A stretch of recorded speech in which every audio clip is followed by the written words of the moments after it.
want to play with an idea or roll it around, something that I know in my mind it doesn't, it's not right.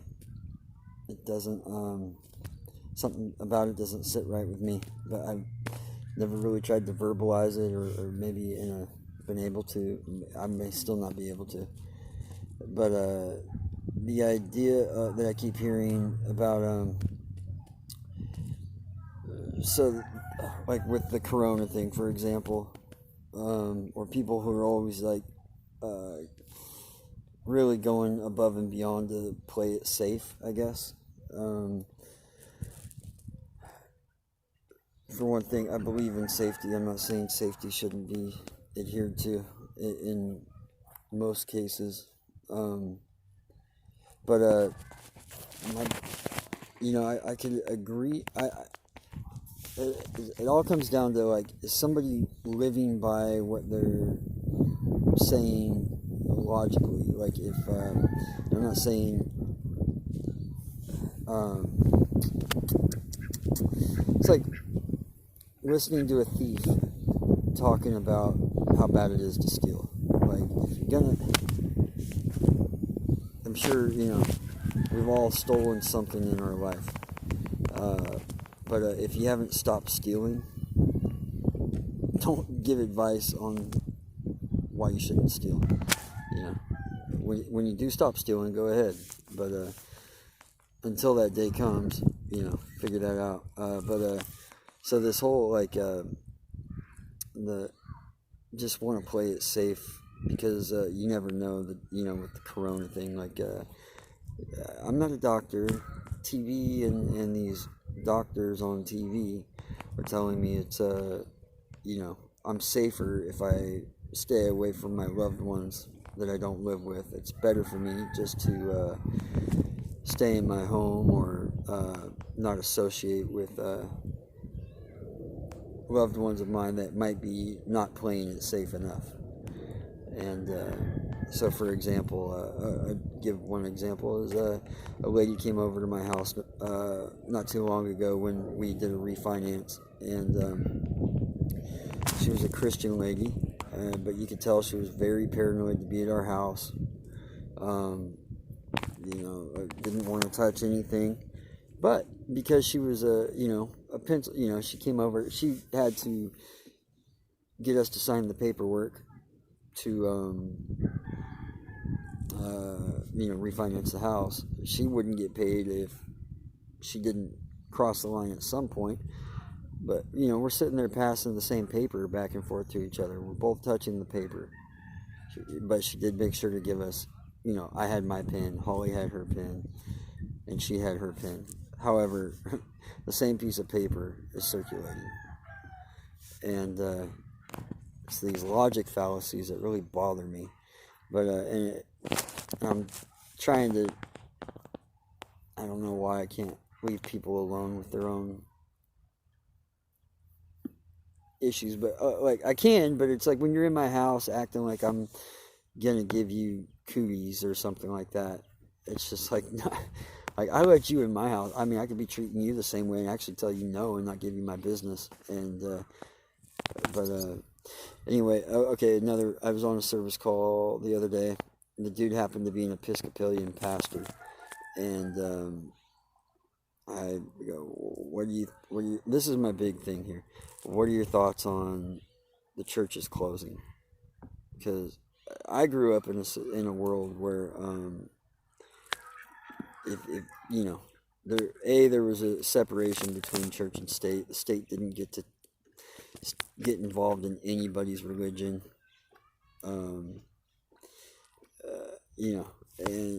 And they defended it too. They, if one group of people was trying to encroach on another person's religion, the government never got involved in, like, what somebody was practicing, but would not let the other group encroach on the other's religion and stuff like that.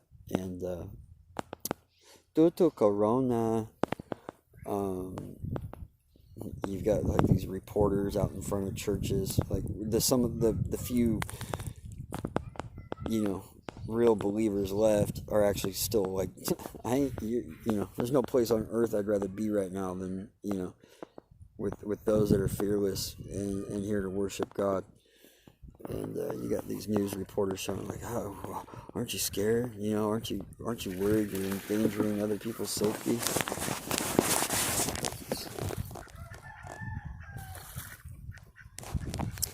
But anyway, so even this pastor, I go, what are your thoughts on that? And he's like, well, I just want to play it safe. I had to shut it down for everybody else's safety, and my head keeps going to, if I believe in God, and God, the key component to God is He's all powerful. Like, we could go back and forth on everything else, on like whether it's a man or a woman. Is he a dude in the sky with a white beard? Is he Hindu? Is he Christian? Is he whatever? Go back and forth. No matter what, God is all powerful. Okay, and we are not. Okay, I am here as a part of God's plan, and so are you, and so is that duck, and so is that tree, and it's all a part of God's plan. And I get really weird over people who think that they can somehow escape God's plan, or temporarily, accidentally break God's plan, by I just don't want to go to church because I might be breaking God's plan and accidentally catch corona and die, or accidentally even go so far as to say accidentally give it to another and get them killed or sick or what have you. The whole thing is, it's like, how do you think you're going to escape God's plan? That part I don't get. Like, how is you thinking playing it safe? And I could get down with you if you really lived by that and you didn't leave the house at all, and you also wouldn't drive a car, because what if you get in a car wreck? What if you look away for a second and accidentally run into somebody else? Or if you didn't get in an airplane, you're going to go across, to Thailand or Hawaii or whatever, but you're afraid to, spend time with your loved ones. Well, yeah, I could do that, because I could face mask up and not touch anybody, get on the airplane, and I could completely avoid all human contact. But what about, isn't the airplane unsafe? It's just as likely that you die in an airplane crash more likely that you die in an airplane crash probably than,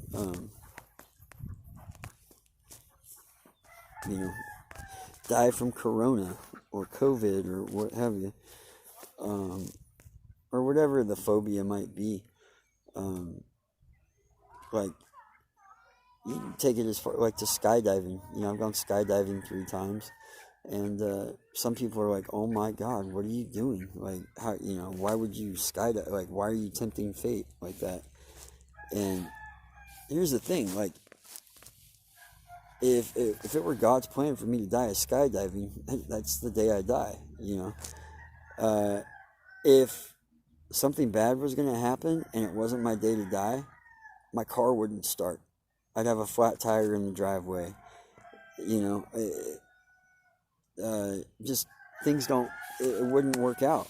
You don't get to cheat God's plan, and the notion of thinking playing it safe. Okay, so that pastor the other day, I go, so you believe in God, and you believe He's all powerful, but somehow you think you can escape His plan. Well, I do believe in God, but God also gave us doctors, and that's the type of line that they always try to checkmate you with. Yeah, but God gave us doctors. Yeah, He did. But what about the world before doctors? I mean, doctors are only as we know it. Plus, not to mention, like, how many doctors do you really know? I know people with the title doctor. I know one real doctor that, like, is a legit doctor and could take care of could cast a broken leg and also tell you what's going on with, your congestive heart failure. Like, he's an all-around doctor. But he's older. It's an old school doctor. His breed is, like, dying. Nowadays, my doctor, my primary is a dude that literally has a nervous tick if I even look him in the eye or try to start a conversation with the guy. And all his job is to divert me to a specialist. If I've got an issue, he doesn't know what to do. Maybe even if he did, he doesn't have the ability to say something. He's just a traffic controller. That's all a doctor that we know it today is. Your doctor, if you have a problem with your heart, he sends you to a cardiologist. If you have a problem with your foot, he sends you to a footologist.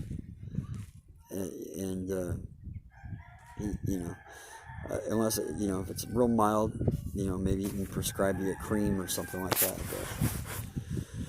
So anyway, God gave us doctors. Well, something's also not giving us doctors right now, but he also gave us intuition and a mind and eyes and ears and logic. The big one's logic. And I don't think enough people are using that one. But I don't know the checkmate back, like, to them. I don't know how to verbalize it. I know it's wrong. I just don't know how to, like, succinctly put it into a sentence of that you cannot escape God's plan. If it's your day to die, it's your day to die. If it's not your day to die, there's no virus.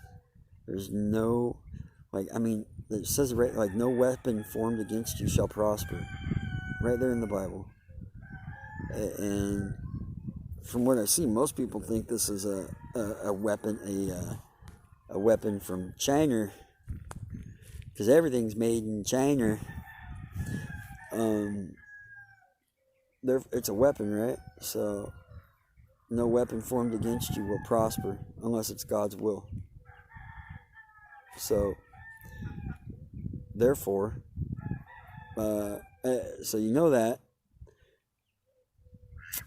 Can you play it safe? Is playing it safe even something? Or is it just something you lie to yourself about? What if a big gust of wind blew and that oak tree behind me fell on my head and I died right now?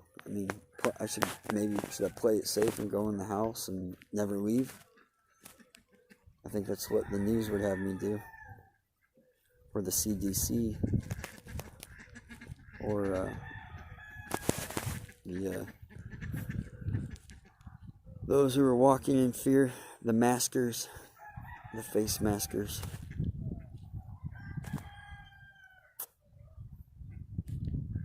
Anyway, I don't know.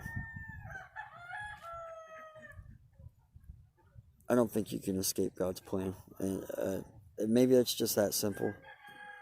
And you just have to adhere to it. But also, I know it's not about. I know I'll never sway everybody's opinion, but I guess I just don't like that look in people's faces when they, but you should play it safe. Like, God does not want us to tempt fate. He doesn't want us, then why get on a motorcycle? Why? I could get down with you if, you literally came over to my house in a bubble and said, and that was how you lived your whole life consistently that way. I'd respect that. Okay, that's how you want to live your life. Good, I respect you. But if you're gonna let me into your house to work on your plumbing, but you won't go meet with your congregation and do your job that God called you to do. I can't get down with that. I don't get it.